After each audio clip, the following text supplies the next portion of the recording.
አንዱን ነገር ወላሂ ትተነው አንድ ቀን የውመማ እንመጣልና መሞት አይደለም ወንድሞቼ ቁም ነገሩ መሞት አይደለም ኩሉ ነፍስ ዛኢቀቱል መውት ወኢንማ ትወፈውነ ኡጁረኩም የውመል ቂያማ فمن زهزه عن النار وادخل الجنة فقد فاز وما الحياة الدنيا إلا متاع الغرور نفسي تبالج ሁሉ ሞትን ትቀምሳለች ነገር ግን የሞተ ሰው ሁሉ ተሳካለት ሰዎች እንደሚሉት ተገላገለ ነው አይደለም ብዙ ጥያቄ አለ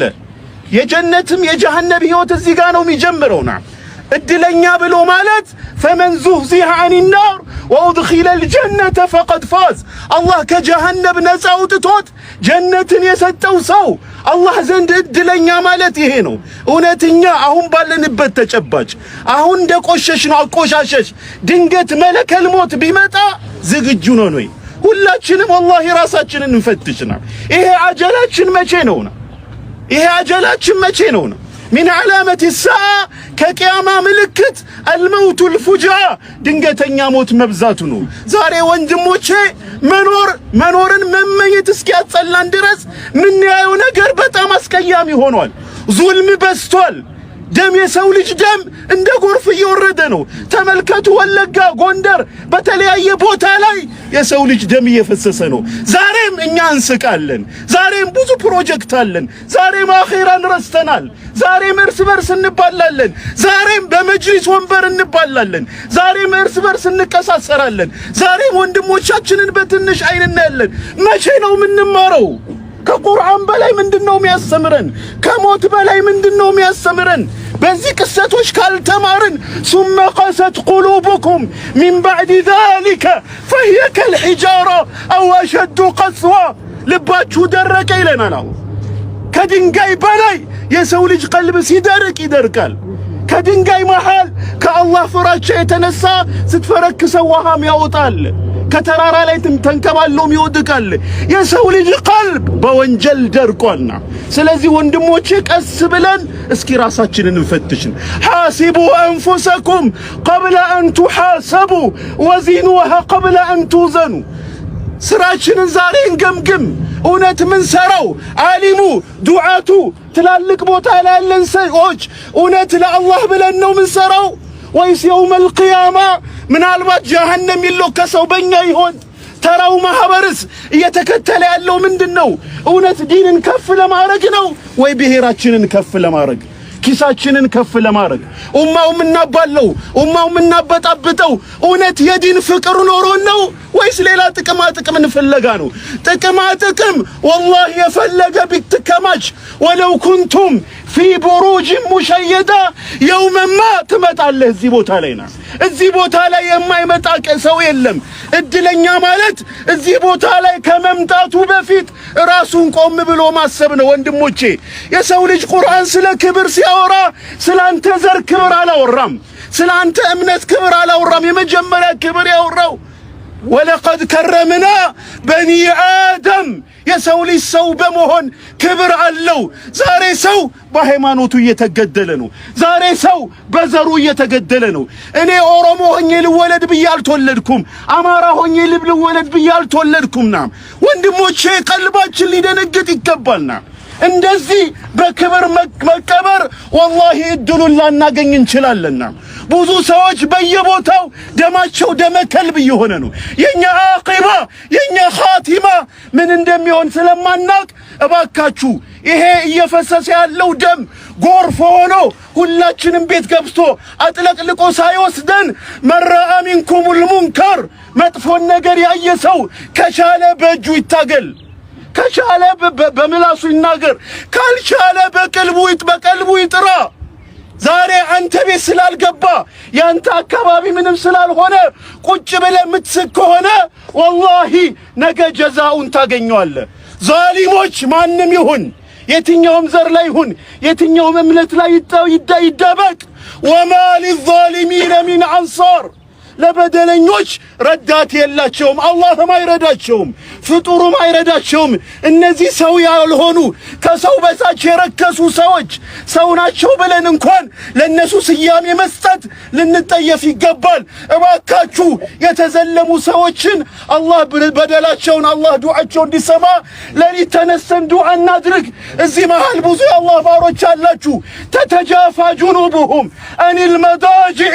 يدعون ربهم خوفا وطمعا ومما رزقناهم ينفقون ظالموች ላይ ለሊት ተነሳችሁ ዱዓ አድርጉ እነዚህ ዛሊሞች ማንም ይሁን መሪ ይሁን ተመሪ ይሁን ያንተ ጎሳ ይሁን የከሌ ጎሳ ይሁን በደለኞችን ሁላችንም በአንድ ቃል አላህ ከምድር ገጽ እንዲያጠፋቸው ዱዓ ልናደርግ ይገባል ሁላችንም በዚህ ሞት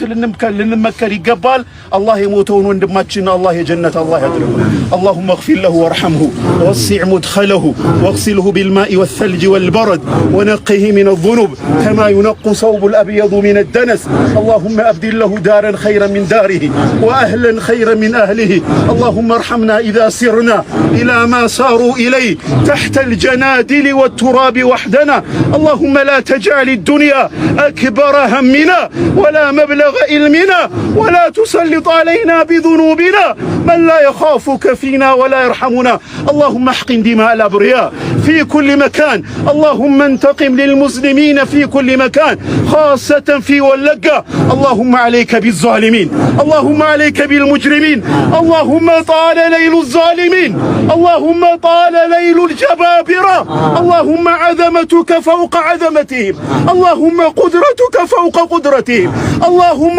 أرينا فيهم أجائب قدرتك أجائب قدرتك يا كاسر الكياسرة ويا مهلك الفرائنة اللهم اكسر كرسي الظالمين اللهم اكسر كرسي المجرمين اللهم اكسر كرسي المجرمين اللهم أرسل عليهم ريح عاد وسيحة ثمود وطوفان قوم لوط اللهم أرسل عليهم طيرا أبابيل ترميهم بحجارة من سجيل فاجعلهم كاس معكول إلهنا إلى من تكلنا إلى عدو يتجهمنا أم إلى بعيد ملكته أمرنا إن لم يكن علينا سخطك فلا نبالي ولكن عافيتك هي أوسع لنا اللهم عليك ربنا بحسن الختام اللهم عليك ربنا بحسن الختام اللهم اجعل آخر كلامنا من الدنيا لا إله إلا الله محمد رسول الله وتوفنا وأنت راد عنا غير غضبان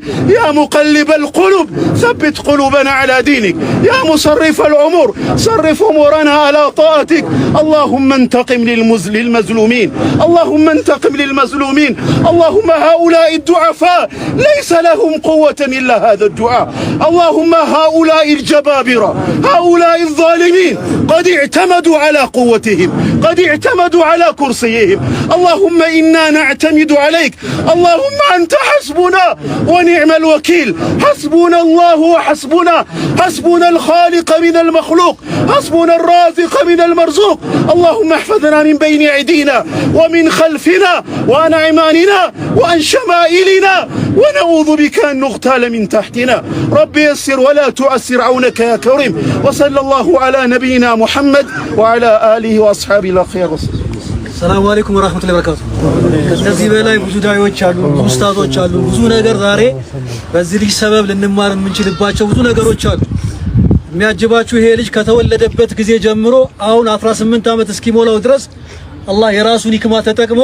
ምንም ነገር የማይናገር ምንም ነገር የማይሰማ አድርጎ ነው እስካሁን ያቆየውና ዛሬ ወሰደው ይሄው የምትሰሙት ነገር እንደ ስለሰማን ነው አይደል ስለሰማን አይደለም ይቆጨን ስለምናገር አለ ከታውስት እየገባን ያለ ነው እሱ ደግሞ መርጦታል እንዳይሰማ እንዳይናገር አድርጎ በዚህ መልኩ ይዞት ሄደ ተመልከት አላህ የራሱን ባሪያዎች በፈለገው ሂክማ ይወስዳል አላበዛባችሁም ነገር ግን እንደው ፍቃደኛ ከሆነ አቡበክር ሁለት ከሊማ እንዲናገር ስለፈለኩ ነው አንዴ ሁለት ከሊማ ብቻ ካስረዘማ አስቆመዋለሁ አዚ ጋር ቢስሚላህ ትንሽ ነገር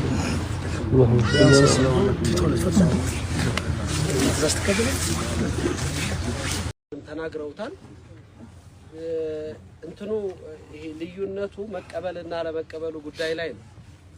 አሁን እዚህ ውስጥ የሚገባው ሰው ስለታወቀ የተረጋጋ ነው የቀብር ተቆፍሮ የሚገባው ይታወቅ ቢባል ማንኛችን ላይ ሞት ይመጣል ቢባል ምንድን ነበር ምን ሆነ ከዚህ ውስጥ ነው አንዱ የሚመረጠው ቢባል ከባድ ነው። ብዙ ጊዜ ሰው ሞተ ሲባል ሁላችንም ጥያቄያችን በምን ሞተ ነው አይደለም? ሰው ሊሞት የሚችለው በአጀል ብቻ ነው። ግን አጀል የሚለው ነገር አእምሯችን ለመቀበልም ፍቃደኛ ስለሆነ ምክንያትና መደበቂያ እንፈልጋለን። በአስም ነው፣ በልብ ነው፣ በምንድነው፣ በደም ነው ይባላል። ሰው ሊገል የሚችለው አጀል ነው። ዳለው ወንድማችን መታመም ያስፈልግ፣ መተኛት ያስፈልግ፣ ቁሞ የሚወስድ ጌታ ነው። ከምንም ነገር በላይ እነዚህ ነገራቶች በእኛ ህይወት ውስጥ እኛን ለመለወጥ ትልቅ ዋጋ ያለው ቦታ ነው። ልብ ሲደርቅ ግን ወንድሜ ሲናገረው ነበር፣ ልብ ከደረቀ ሁላችንም እኛን አእምሯችንን የሚሸግለው ነገር ሌላ ነው፣ የሚወስደው ነገር ሌላ ነው። በዛ ውስጥ ስለምንሆን እንዘነጋዋለን። አይደለም የአንድ ወንድም ሞት ዛሬ ቅድም እንደሚነገረው እየሰማን ነው አይደለም? ወለጋ፣ ጋምቤላ፣ ጎንደር፣ ወሎ፣ ትግራይ የትም ዓለም ላይ በመላው ዓለም ላይ የትም ድሮ በቴሌቪዥን የምናየው በጅምላ ሞት የምንሰማው ነገር አጠገባችን መጥቶ እንደ ተራ ዜና የሶሻል ሚዲያ ዜና ሆኖ ሲያልፍ ከማየትና ይሄን ከመልመድ የበለጠ ልብ መድረቅ አለ ብሎ ማመን ይከብዳል። እንዴት እነዚህ በመቶዎች ሰው እየተገደለ በዙልም የአኺረት ዘማን ነብዩ ሰለላሁ ዐለይሂ ወሰለም እና አሽራጥ ሰዓ ካሉት እኮ አንዱ ምልክት ገዳይ ለምን እንደሚገድል ሟች ለምን እንደሚሞት ሳይቅ ይሞታል አሉ ረሱል ሰለላሁ ዐለይሂ ወሰለም። ሰዎቹ ምን እንደተገደሉ አያውቁትም ዘንባቸው። ምክንያቱም ወንጀል አልሰሩም፣ የሰው መሬት አልደፈሩም፣ የሰው ሀብት አልነጠቁም፣ ግን ተገድለዋል። ገዳዩ ለምን እንደሚገላቸው አያውቅም፣ ግን መግደል እንዳለበት ያምናል። እንደዚህ አይነት የግፍና የዙልም ዘመን ደረሰ። ይሄንንም እያየን እየሰማን እኛን እንደማይመለከቱ ነን ቆመን። ይሄ ነገር ግን በየተራ ቤታችን አንዱ ቦታ ወደ አንዱ ቦታ እየደረሰ ይሄን የፈተና ጊዜ መሻገር የምንችለው በጋራ ብቻ ነው። ሁሉም እንደዚህ አይነት ነገሮች መቆም አለባቸው ብሎ ከላይ እስከታች መንግስት ህግና ስርዓትን ማስከበር ካልቻለ ምንድነው መንግስትነቱ ሊሆን የሚችለው? በየትም ቦታ ላይ ለዛሊሞች እድል እየተሰጠ ለሽፍቶችና ለጎለበዛ አለቃዎች እየተወጡ ትናንት መስጊዶቻችንን በመሳሪያ ያረገጡ ሙስሊም እየመረጡ መሃል ከተማ ላይ ጎንደር ላይ ሲገድሉ እስካሁን ድረስ ህግና ስርዓት እኮ አላየንም። ግን እንደ ተራ ነገር የሶሻል ሚዲያ ኸበር ሆኖ አልፏል። እስከመቼ ድረስ ነው እንዲቀጥል የምንፈቅደው? በእነዚህ በሚስኪን ወገኖች አገራቸው ላይ ኢትዮጵያ ምድር ላይ በማንነታቸውና በዘራቸው በብሔራቸው ተመርጠው ሲገደሉ በእምነታቸው ሲገደሉ ይሄን እንዲቆም ካላደረግን አላህ Subhanahu Wa Ta'ala ኢቃቡን እኛው ላይ ማውረዱ ምንም ሸክ የለውም፣ እርግጠኞች ነው። ይሄን ዙልም ብሎ መቀበል ያልቻለ ልብ እንደዚህ አይነት ፈተናዎች በየትኛውም ቦታ ላይ የትም ቦታ እዛ ትግራይ የምታለቅስ እናት የሚሞት ህፃን ልጅና አላግባብ የሚገደል ወንድም እህት የኛ ፈተና ነው፣ ልናውቀው ይገባል። የትም ቦታ የሚደርሰው ፈተና ይመለከተናል፣ ግን መቆም አለበት። ከንፈራችንን መጠን ምሳ እየበላን ዜና እያየን ፈገግ እያልን የጀናዛና የአስክሬንን ምስል ፎቶ እያየንና ፌስቡክ ቻት እያደረግን ምሳ መብላት እኮ ለመድን። አስክሬን እያየን ምሳ እንበላለን። እስከዚህ ደረጃ ድረስ ሞትን መለማመድና ከባድ ነው ወንድሞች። ብዙ ማለት ይቻላል፣ ግን ጉዳዩ የከፋ እየሄደ ነው። ከእለት ከእለት የሚጨምር እንጂ የሚቀንስ ነገር እያየን አይደለም። ቆም ብሎ ማሰብ፣ ዱዓ ማድረግ፣ አላህን መለመን፣ እርስ በርስ መነጋገር፣ በጋራ መያያዝ፣ ይሄ ዙልም እንዲቆም መንቀሳቀስ በየትኛውም በኩል ይፈልጋል። በቃ ለአንድ ማህበረሰብ ለሙስተቅበሉም ለቀጣዩ ማንነቱ መገለጫው የፍትህ ስርዓት መከበር ነው። ሰዎች አምን እንዳላቸው ሲያምኑ፣ ሰላም እንዳላቸው ሲያውቁ ነው ሀገር እንዳላቸው የሚያምኑት። ያ እንዲሆን ግን መስራት አለብን። እኔን የማይመለከት ጉዳይ ቤቴ ስላልመጣ ብለን ካሰብን ይሄ ፈተና ቤታችን ላለመምጣቱ ምንም ዋስትና የለም። ሁላችንም ራሳችንን እንመልከት። አላህ እዚህ ኡማ ላይ እዚህ ሀገራችን ላይ መጣውን ፈተና እንዲያነሳልን፣ ይሄን መከራ በቃ እንዲለን፣ አላግባብ የሚፈሱ ደሞች አላግባብ የሚደርሱ መከራዎችን አላህ በቃ እንዲልልን ዱዓ ማድረግ ይገባናል። የሁላችንም ኃላፊነት ነው። ለወንድሞቻችን ለሞቱት ዱዓ እናድርግላቸው። አሁንም በጭንቅ ላይ ላሉት አላህ ፈረጃ ያምጣላቸው። ህግና ስርዓት የሚያስከብረው መንግስት ዜጎች አላግባብ ሊገደሉ አይገባም፣ ይበቃል፣ አስቁሙ ማለት ግድ ይለናል። ይሄንን መስራት የጋራ ኃላፊነታችን ነው። አላህ መጨረሻችን ያሳምረው ነው ምነው። ቢላሂ ተውፊቅ። ወሰላሙ አለይኩም ወራህመቱላሂ ወበረካቱ። ሰላም አለይኩም ዳዮቻችንን ኡስታዞቻችንን